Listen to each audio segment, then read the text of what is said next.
Hello, Wanderers. Welcome to a brand new Crusader Kings 3 roleplay series following up on the heels of our Black Company series in which Luther Rabe, the Despoiler of Byzantium, betrayed the Byzantines, took Constantinople, betrayed almost all of his allies as well, and was promptly assassinated for it, leaving his son, Manuel, in charge of this dying realm that his father had cobbled together. And as you can see here, Manuel is facing the most difficult challenge of his very short and very tenuous rule as despot Alexios the Shrewd maneuvers his much larger army to attack Constantinople in a war that was started by Manuel's father, Rabe. And we are not going to waste any time. We are going to jump right in. However, as you can see, the odds are against us, but Manuel himself is going to lead his army into battle, and as you can see, things might not be as clear-cut as they may seem despite the massive advantage in numbers our enemy has. And so here we are, jumping into battle, and as we can see, we are facing off against Despot Alexios the Shrewd himself. There is the possibility that if we can somehow win this, and it does seem like we have a reasonable chance. I mean, the best thing that we've got going for us is the fact that we outnumber him in knights, and we have some very strong knights, and we are defending Constantinople, and it does seem like the numbers are turning in our favor. And look at that, one of our captains slew one of the enemy there, which is perfect. Can we capture Despot Alexios? That would be amazing, because I don't think that we can win this war otherwise, but with any hope, this one battle will turn things around. We're currently at minus 33 war score here, and so we have a very big uphill battle, but this uphill battle is being fought here. Oh, and the enemy is bringing in some reinforcements. Are they going to make it in time to turn the tides of battle? It does not appear to be so. But the question is, can we capture the enemy commander here? I can only hope so, but it doesn't look... Oh my gosh, we actually did. Look, guys, I'm not even kidding. I have not like restarted this game or anything like this. This is literally the first try at this, and we actually did capture him. That is absolutely insane luck. I can't believe it.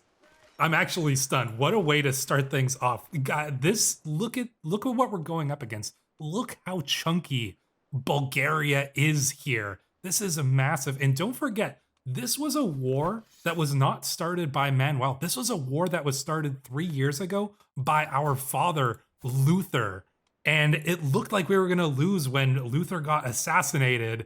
And I mean, like, look, this is what they've got, and all we have are these two little counties. Not only that, but like all of our mercenaries, we had some mercenaries that our father had brought on, but we're down to 682 mercenaries. We got like none of our allies coming in. You know, our brother's army, the Black Company over here, he's obviously not assisting us, and we'll get into that in a little bit. So it was just Manuel and like the last bits of mercenaries and stuff that had fought for Luther and had stayed loyal, which was not that many of them. And somehow we pulled off a victory in that battle. This was also Manuel's first battle. He did not lead any battles, I believe, in that previous season at the end of the Black Company series. So this is a crazy way to start things off. We are obviously going to enforce our demands. I honestly thought, I was expecting that maybe we could fight ourselves to like a white peace and avoid having to surrender, because that defender advantage was going to be so useful. But I was absolutely not expecting a victory. Obviously, the war here is for the Duchy of Thrace. Luther was fighting this war to try to get some breathing room for Constantinople, but he bit off more than he could chew because his allies weren't going to come in to assist him. And then Bulgaria ended up inheriting all of these lands up here and just got super chunky and brought in a massive army. Luther gets assassinated, and things look like they were going to go very, very badly. But in some incredible turn of fate, we have actually captured Despot Alexios here from the House Komnenos. This guy is a grandson of an emperor. And now we can enforce our demands against him. We gain 60 fame. We get 600 prestige here. We get all of these. Oh my gosh, this is just absolutely crazy. I was not expecting that. That is, I mean, it's frankly, it's awesome. What a way to start. Let's disband our troops there. I mean, suddenly things are not looking quite as bad as they were before, but it's still not the greatest situation. As you can see, we only hold 3 counties, even if one of them is Constantinople. But man, pulling off that victory over Bulgaria is huge. That is a crazy way to start things off. But why don't we take a look at our character here? Because for those of you who did not watch the Black Company series, which you should go back and watch because it was a great series, you will not be familiar with Kaiser Manuel, but let's take a look at him right now. He is 19 years of age, just won his first victory over, you know, a 71-year-old man, but this guy is no pushover. I mean, he's ruled for a long time, you know, he's got a lot of money, powerful man. But Kaiser Manuel, you know, was able to pull off a rather unlikely victory there and capture the enemy commander. What are our character traits? We are callous, we are ambitious, and we are arrogant. This man is a sociopath at best, maybe not a psychopath. We don't have the sadistic trait, but we are absolutely a sociopath. Being called both heartless and cold-blooded, Manuel is indifferent to most. The callous trait is literally just sociopathy. I mean, you get nice bonuses from it, though. Lower diplomacy. Yeah, I mean, we are the, you know, the son of a despoiler of Rome, so like our diplomacy is not going to be great. But it boosts our intrigue, boosts our dread, less tyranny, less dread decay, and everybody hates us. We're ambitious as well, so we get all that stress, but we get some bonuses to all of our stats. And then, of course, we are arrogant. So bonus to prestige, everybody hates us. Can you get a theme with this character? Everybody hates Manuel, which is absolutely fair. Even our wife is not a big fan of us. Our traits, we have tough soldier, so we're not an amazing commander, and I suspect we may have won that battle more on the backs of our companions rather than on our own skill. We are a reaver. I mean, you know, like father, like son, am I right? A legitimized bastard, indeed. We are the son of Luther Rabe, who is a mercenary, an exiled lord of Saxon Germany, and his lover, Alexandra, also known as Skirts. They were never married, and so we were a bastard child, but our father legitimized us. I have given ourselves the Despoiler of Byzantium trait, so even though we didn't start with this trait, I did give it to us because Luther died just a few, maybe it was like 2 or 3 years, not very long after taking Constantinople. And so I think that we have kind of inherited the title of Despoiler of Byzantium because, frankly, you know, Kaiser Manuel is ruling over a, you know, Constantinople that is ravaged. It was ravaged by the Crusaders that came in here and just sacked the city.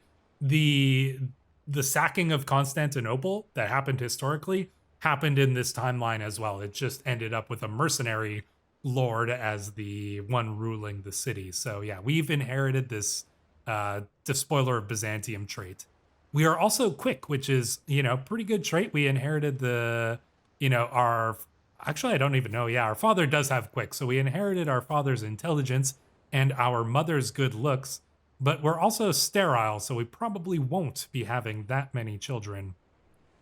Beyond that, we're also a traveler as well. We've got a little bit of money. Our stats are pretty average across the board. Our prowess is okay.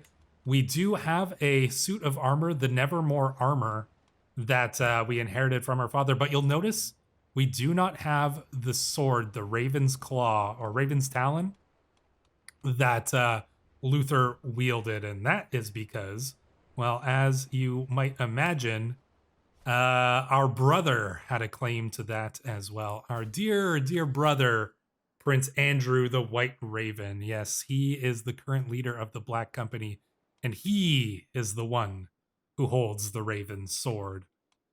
How did he get it? Because it was in our hands at the end of the last season. Well, he got it from a traitor. There was a traitor in our court. That traitor was John Grant. Indeed, this man was a former Black Company member. He was once the Marshal of the Römisches Reich, or what we'll just call the Roman Empire, under Luther. But when Luther died and Kaiser Manuel took over, well, who was the only person Manuel killed in that last little bit there? It was Adrian Snowblood. Now, this was our brother-in-law, husband of our sister. This young man, 21 years of age, he was actually raised by John Grant. And so, although Adrian was he was a deserter, he tried to flee Constantinople with a bunch of our troops, and so we captured him and executed him. Well, obviously, the man who raised him and was a protector of him was not too happy with that, so he betrayed us. John Grant betrayed us, stole the Raven's sword, and went and took it to Prince Andrew here. And so now you can see that we have a rivalry with both our brother Prince Andrew and with John Grant. So we're going to have to deal with those two certainly at some point here. We've got no friends because, like I said, everybody hates us. Including our other younger brother here, Prince Carl, minus 100 opinion, does not like us, but you know what? He's hopefully not long for this world. We are attempting to murder him. This was a scheme that was started by the AI. This was not something that I had a hand in, but we will absolutely be continuing this scheme here. So, you know, our brother, we can't risk having him around. Arbitrary, ambitious. Yeah, he's ambitious. No, we can't have him around. We've also got our sisters, Princess Helen and Princess Stefania, I believe. Yep, Princess Stefania here. Princess Helen is currently in Italy, and Princess Stefania is in our court. But I can't imagine she likes us very much because we executed her husband. So that is kind of the familial situation at the moment. Anyways, let's take a look at that battle because that was truly epic. We only lost 450 men. They lost almost 2,000. So, and look at that. Yeah, they outnumbered us essentially 2-1. And here we are with the details of that battle. Yeah, Damianos was slain by Valentino di L'Aquila, and that was pretty impressive. We'll take a look at some of those knights that are in our court here. Alexander, Herculius, Constantinos, Roger, Valentino, Rutger, Pancrazio, all of these guys. Well done. Valentino di L'Aquila killed Damianos Miron. Our knight Pancrazio Lanfranchi was wounded by Damianos, and we captured Despot Alexios the Shrewd. What an epic way to start things off there. So that was that battle. You've seen our character, you've seen our family. You haven't seen our wife, Kaiserine, Agatha of the Roman Empire here. She's from House Schumann. Not a very important house. Yeah, just a baron. This guy is literally just a baron. He's a baron in our enemy's realm as well. But we literally could not do better. Nobody wanted to marry into the Rabe family. We are literally and still spurned by just, you know, the majority of Europe. I mean, you can see their opinions of us are actually, you know, not that bad, but you can imagine that we are not very well liked by most, considering the fact that our family caused the end of the Byzantines, and you know that whole situation just not great. You know, we sacked the city. I mean, let's take a look at Constantinople here.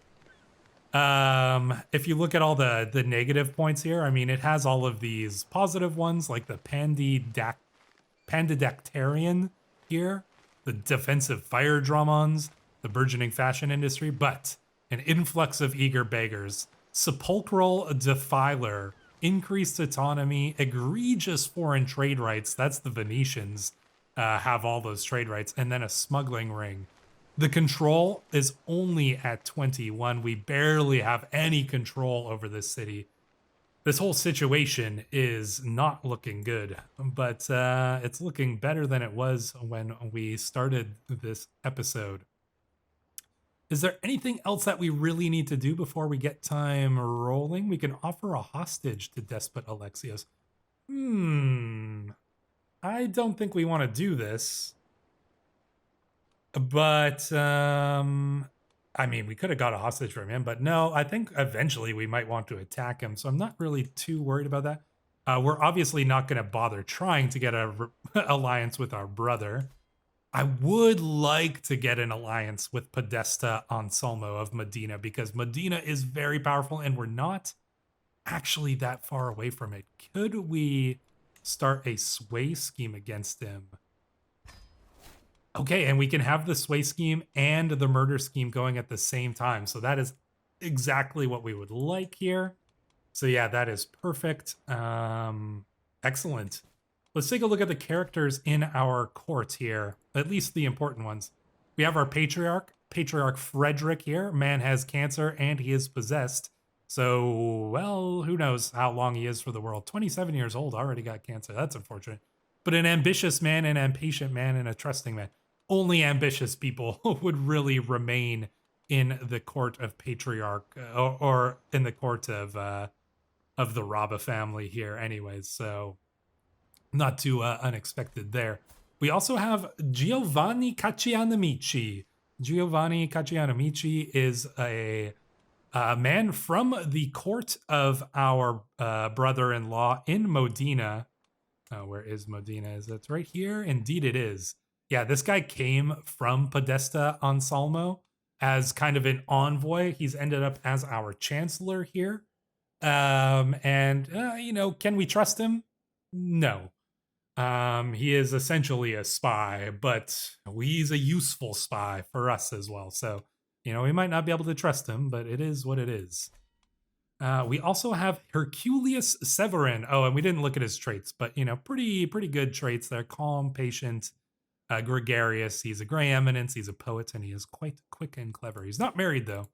We might want to find a marriage for him. What about Claudia di Maltraversi?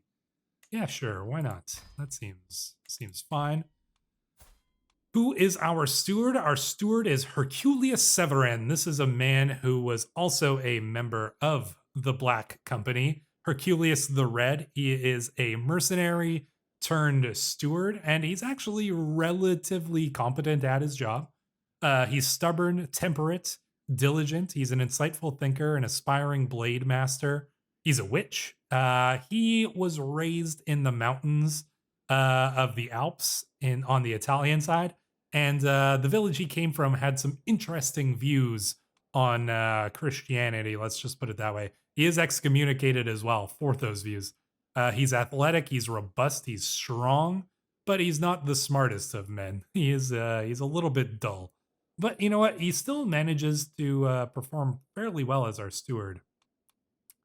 Who is our marshal? Our marshal is the man who got that kill in that last battle, Valentino di L'Aquila. And I like saying these names sometimes, and I'm probably pronouncing them terribly, so prepare for that. Valentino is a diligent man, an ambitious man, and a lustful man. He is a brilliant strategist, a logistician. You know, how did he end up in our court? What is he running away from? Because he's Italian. You know, I don't want to ask too many questions, but he is useful, shrewd and strong here. So, you know, probably not somebody you want to keep around, but you know what? He's useful, and we need useful people in our court. So that is our marshal there, and he helped us win that battle, and he got a kill in there. So can't knock him for that. We can for other things, but and then we also have our spy master, Damocles. Now, Damocles here, he is he's ambitious, he is callous, he is deceitful, he is a conniving puppet master. He is disloyal, he is a genius, he's a beardless eunuch, and a valued intrigue courtier. Yeah, he is valued, but he doesn't like us, and honestly, we probably need to do something about that. So I'm actually very tempted to give him this very expensive gift, because he is an amazing spy master, but he could be an amazing threat to us if we don't do this. So I am absolutely going to give him that just to get his positive opinion of us. We need to keep this man on our side. He is going to be extremely useful. But yeah, we can't afford to have him angry at us. So you know what? You may think that this guy is inspired by a Game of Thrones figure, and who knows? Maybe you're right. So there we go. That's our court. That's our family. That's our character, and that's a victory over the Bulgarians. What are we gonna do from here? Well, to be honest, I'm gonna let time roll and just kind of see what happens here. Okay, so we do make a little bit of money. Not very much though. What madness possessed me to bring my agent Hippolytos into my scheme? The foolish oaf has been nothing but trouble from the first day I involved him. A maddening, ugly little thorn in my side, never openly sabotaging me. Oh my gosh. Scheme spends 4 advantages. Ugh, that sucks. But we're still gonna kill our brother. I gladly accept your marriage proposal. Well, that is absolutely great. We do have some other characters in our court. You've seen most of them. There is 1 or 2 others. One of them is the knight who got the most kills in that last battle, and that is Alexander. I'm gonna get time going very slowly here while we go over these last 2 characters here. Alexander, he's just a Greek Orthodox knight, but he's more than just that. He's brave, he's sadistic, he's wrathful. This man is a fighter for sure. Tough soldier, a military engineer, a murderer, a drunkard. He's robust, and he is a famous champion. This is one of our most skilled and capable warriors here. And we also have Sibylla, the daughter of Helen, as the men are calling her. She is ambitious, zealous, and stubborn. She is an adequate bargainer, a wise woman. She is quite beautiful, and she is possessed. Possessed by what? Well, possessed by the Hellenic gods. Indeed, she's a Hellenic follower, somehow come to probably convince us to take up, the cause of Zeus and Apollo and, all of them. But you know what? We'll see how that goes. I wonder if she would end up, marrying one of the characters in our court, such as Alexander. And it's entirely possible she would, but I think that we are still going to attempt to seduce her anyways. So, oh no, wait, we can't start this scheme. We're going to seduce her, but we got to finish off these other schemes first because, our wife doesn't like us that much. And honestly, Kaiser Manuel does not seem like the type of person who would remain faithful. So we do have a dynasty legacy that we can pick. I've thought about what we could go with this. And, typically, I often go for blood because, if you're playing a long game, blood is really good to get those, congenital traits. But in a roleplay series, we have to think about a better option. Heroic bloodline? No, we aren't. Our bloodline is not heroic. Legitimacy? We have no legitimacy. Customs, activities? No. Warfare? Strong possibility. We come from a mercenary house, so this makes a lot of sense. Law doesn't make sense. Guile? This one does make sense, I would say. We would get some nice little advantages from this. Like I said, don't really want to pick blood. Doesn't make sense for our character. We're not a Habsburg. Erudition, absolutely not. Kin, absolutely not. But glory, respect and loyalty with which others want to be associated. This one could be possible because this could be something that we are trying to achieve. But man, mastery of underhanded schemes and rule founded on fear. I mean, we have done a fair amount of intrigue. And that dread and all of that could be pretty good. I do like getting the dread. Maybe we'll do one. I think our dynasty does have an ominous reputation. We might get the desirable match one like later, but I think we're going to start off with Guile. And also this dread is going to be useful to us. Like if we can boost up our dread, we have natural dread of 40. This is going to keep any future vassals in line despite the fact that they hate us. And that's useful. If people hate you, having high dread is actually quite good in this game. So that's what we're going to go with there. So yeah, we're going to get time rolling. I can see some of our enemies, or some of our neighbors at the very least, are suffering some battles here. Oh no, Agatha, my agent in Prince Carl's murder. Oh no, Prince Carl and his spy master. Ooh, man. Agatha the Insane. Ugh. Okay, she's no longer an agent in our scheme. We need a new thug. Who's going to be our thug? Oh, Alexander, you'd make a good thug. Yeah, get in on this scheme, my friend here. Let us see how that affects things. I think we are going to be able to pull off taking down our brother here, Prince Carl. You can see that we also have our own. We have redoubled our own guards because, yeah, people are absolutely gonna be trying to murder us here. Actually, somebody's trying to seduce us as well. So, you know, fair enough. I mean, we are a good-looking man. Oh man, I am tempted to push our advantage here while we have one. And that would be against Dyrrhachion here. Does she have any strong alliances? She's got an alliance with the Grand Prince of Volhynia. Declare war, seize that Imperial Duchy. I don't know. That one, I don't necessarily like them having a lot of troops. She does have a... she doesn't have that many troops herself. We could like practically walk in here. But we don't have enough money. That's the thing. We lose money really fast when we have our armies raised up, because we do have quite a few men-at-arms. These are like the remainders of the loyalist forces of the Black Company that stayed with Luther.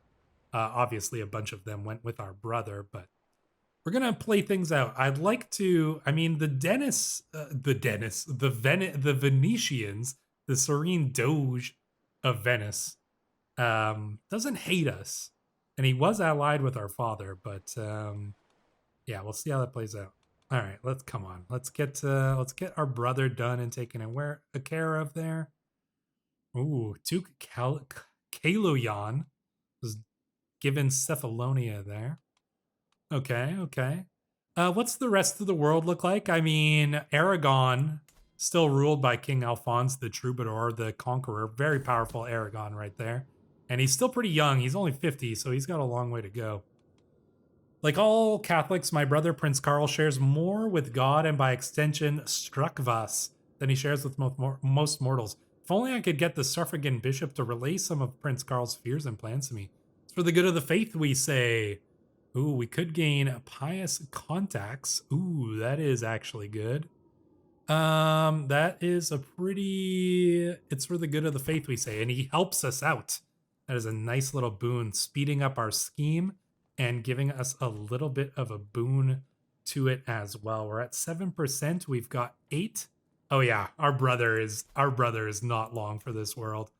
Got maybe a few more, like a year left in his young life here. That is, you know, rather sad, but you know, such things happen, you know, tragic accidents and whatnot. It's a dangerous world. There's only so much we can do. Ooh, a sensual proposal. Wherever I go, my court musician Rosa is sure to follow. That look in her eyes, the words on her lips, I know exactly what she's after. She's an older woman, but she is beautiful. And so, you know what? I will keep her close, very close. We can have some lovers, right? Under the open sky, Rosa and I crouch side by side, the cunning stag in front of us unaware of our presence. Oh, we're doing this out in the wild, okay. My own attention is unwavering, especially as Rova's dress brush against me. When I reach over and embrace her, I find she also had her attention elsewhere. As the stag disappears into the farmlands, our naked flesh is already cradled by the soft earth, as well as each other. Ooh, very risque. We lay with Rosa, and we have gained a lover here. I mean, you know, she's probably teaching us a few things, I would imagine. So, I mean, that's all fine and dandy. What was I going to do just before that happened? Oh yeah, you know what? I was going to check because it said that she was our court musician. Oh man, you know what? This is the reason why we're we're not making that much money. I'm sorry. Well, we can't fire our lover, right? What about our court poet? We don't really need a court poet here. And he already doesn't like us, so sorry, but we got to save the money there. We need the personal physician though, so. And the bodyguard, yeah, that's still very useful. Can we ransom any of these guys for some money? A little bit of money, not very much. But we'll take it. Any little bit of money helps. Could we attack the Zengids? Oh man, they got 6,000 troops. Everybody's got way more troops than me. You know what? She is. Oh man, she's attacking Princess Erzabeth of Croatia. Ooh. And they are losing. Maybe we could actually pull off a victory here. I bet you. Yeah, you know. Oh, and they're way in debt. Yeah, this is actually this is actually a good opportunity here. So we're gonna seize Dyrrhachion here from. Oh no, we don't have enough prestige. Oh, come on. I mean, we could. Can we not still do it? We could still do it, but we would get a fame penalty. Fame penalty. Yeah, so I think that means essentially we're spending double, but we can't lose this opportunity. I'll take yeah, the fame penalty is gonna hit our. I'm gonna do it anyways, honestly. You know, I think we got to take opportunities when they come. We do have a siege guy, and that's probably. I thought we had a siege guy. Whereabouts are you? Well, we've got Roger de Uford.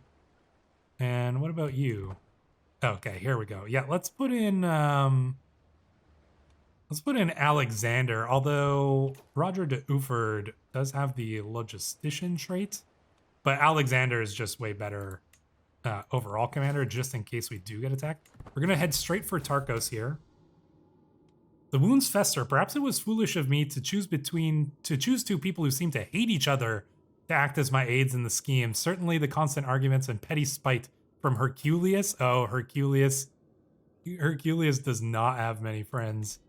And Alexander seemed determined to prove it so. Force them to work together. Rivals forced to work together. Try to keep them apart. Leave well enough alone. Rivals left alone. Try to keep them apart. Rivals kept separate. Force them to work together. We're gonna lower our chances, but we can make up for that with our advantages. So I'm not really too worried about that there. So we're gonna head in and we're gonna go straight for Tarsos here. Like I said, I'm not. I mean, they do have a troop advantage, but if we can pull off a siege here, looks like we don't quite have. We need better men at arms. Come on, we're packing 30 mangonels.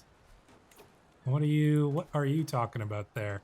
Oh, we can station some of our troops as well, except we can't do it while we're over there. And okay, what are you guys doing over there? You know, I'm not a big fan of all these hostile armies, but it is what it is. Looks like Valentino's coming just by himself. He just wanted to join us by himself over here. Could we get, you know what, does he like us a little bit? Oh, he's at plus 18. Could we get an alliance here? Well, not accept because we're currently at war and our low legitimacy, but maybe by the end of the war we will be able to pull him in. The siege is going to take a while. Could we go and siege?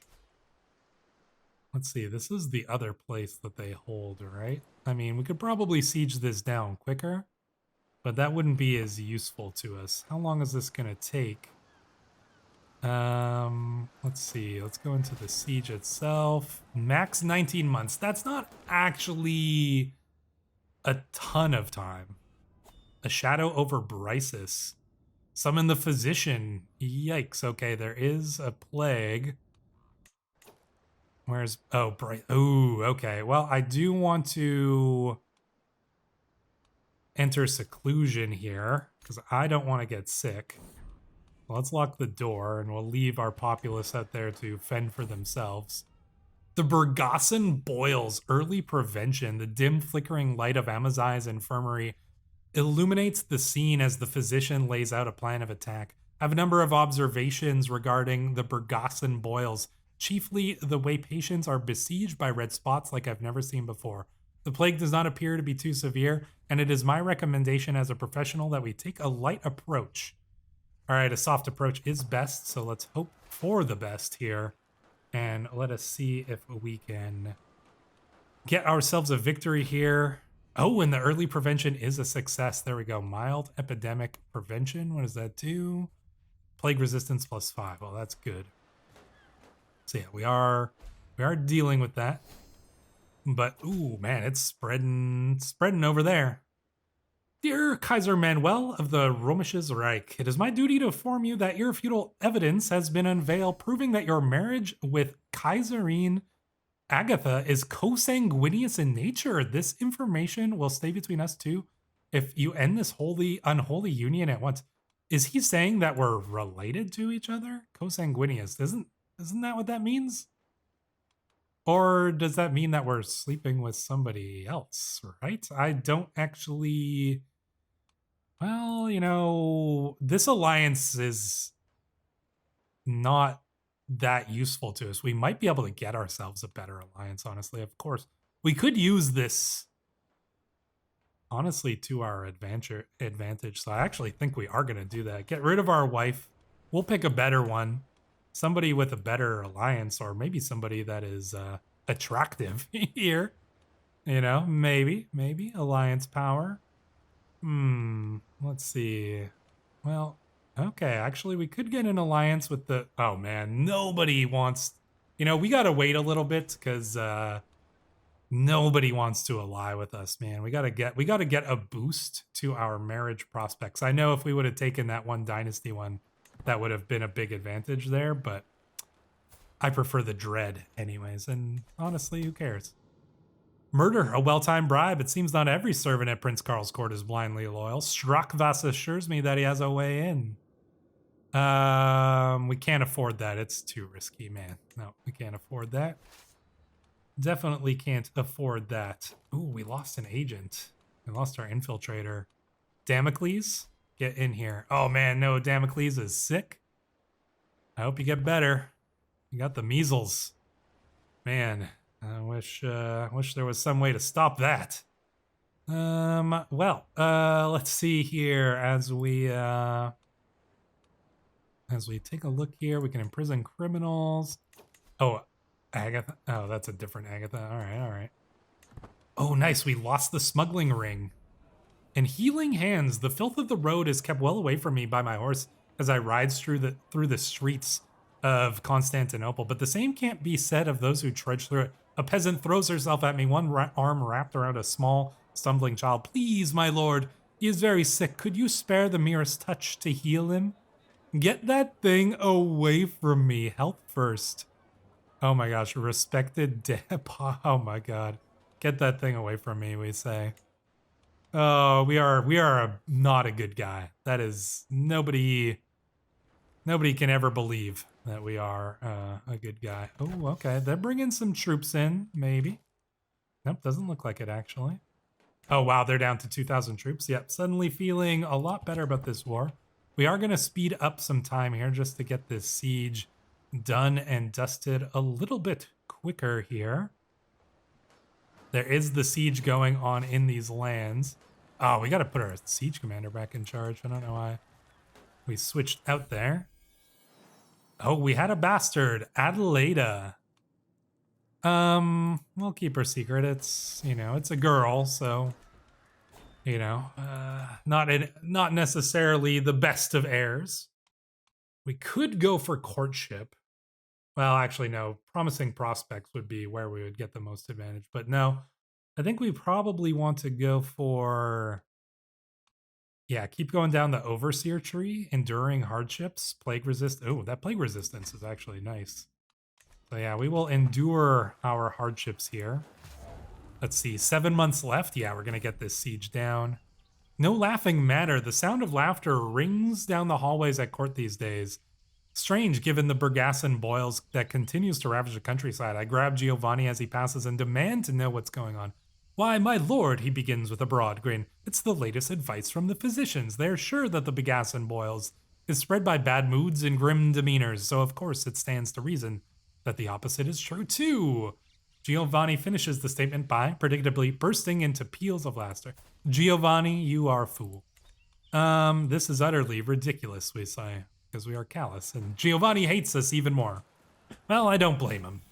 Oh boy, okay, we've got the measles now. Well, we do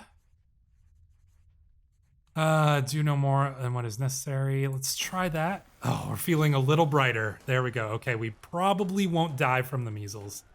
Excellent work, Amazai. Thank goodness. Ouch. Yikes. Okay, so even though we secluded ourselves, we still got it. Mercenary contract expiring. That's unfortunate, but we should get the siege done, hopefully in time here. From dust. We must spare no expenses to rebuild. There's nothing we can do. Yeah, I mean, there is nothing we can do, right? Oh man, we are losing money here, so that is not great. Measles, a chance to breathe. Okay, we're back from the measles. And we didn't get the blind trait, which is nice. We're running low on money. Honestly, I'm very tempted to sell one of these items we have. I want to keep the health boost, but we don't really need the detailed map, so I am going to sell that here. So we're going to destroy that. That extra 70 is just going to keep us afloat a little longer here. Count Moruelo's friendship. While his numerous attempts to curry my favor. Yeah, he's got 1,100 troops. He still has a certain charm. Oh man, I don't want to take this stress hit though. The Old Wolf. Honestly, where is this guy? Oh, he's actually close. This is a useful friend to have because maybe we can get an alliance with him at some point here. All right, looks like our siege is going to be going through pretty soon. They still have less troops than us, which is perfect. Podesta Anselmo is not swayed. That is not perfect, but we'll make do. Our brother's murder is progressing along very nicely. Oh, you want a white peace? Declined. No. We're just about to finish our siege of your lands here. I am not feeling particularly threatened by you right now. Agent discovered. Oh, man. Come on, you guys. You gotta get your stuff together. We need a new assassin. Valentino is not great, but he'll have to do. So I think we'll still be able to pull this off anyways. So let us get the siege done. Come on here. Execute scheme. Limits of opportunity. Perhaps too all. There are many avenues I could develop it down, so I should choose, but further opportunities are unlikely to present themselves till I've taken advantage of some. Okay, 88% success chance. I think we try it. Let's do it. Aha! Scheme successful. Prince Karl has been sent to death's fateful embrace. A thorn in my side no longer, thank God. He was so excited about his trip to the forest. Sadly, everybody knows that forests are no place for children. So young, so naive. It's so easy for them to be swept away by their enthusiasm and lose their orientation. Their guardians and their way home. They never return, just like little Karl. What a tragedy. Thankfully, there will always be whispers, but my involvement in the crime remains unknown. And they say children are the future. We take a critical stress break, but we inherited the county of that we were taking there, and we have got the siege down here. We're just gonna go and need to siege down, I guess, the city over here. But as you can see, things are actually going rather well for us. You know, we've gotten rid of one of our threats. We might have to deal with another one in time and potentially steal our sword back. But for now, Well, things are going relatively well for the new Kaiser of the Romans. Let me know what you guys think of this down below in the comments. What should our next steps be? Should we try to consolidate? I mean, we're presumably going to be able to pull off a victory in this war, but where do we go from there? Who should we go and seek for marriage? I mean, are we going to find some good marriage prospects? I mean, do we want to wait? Do we want to perhaps marry the lady Ilsa von Hellenstein? Let me know down below. But until the next time, Wanderers, thank you for watching.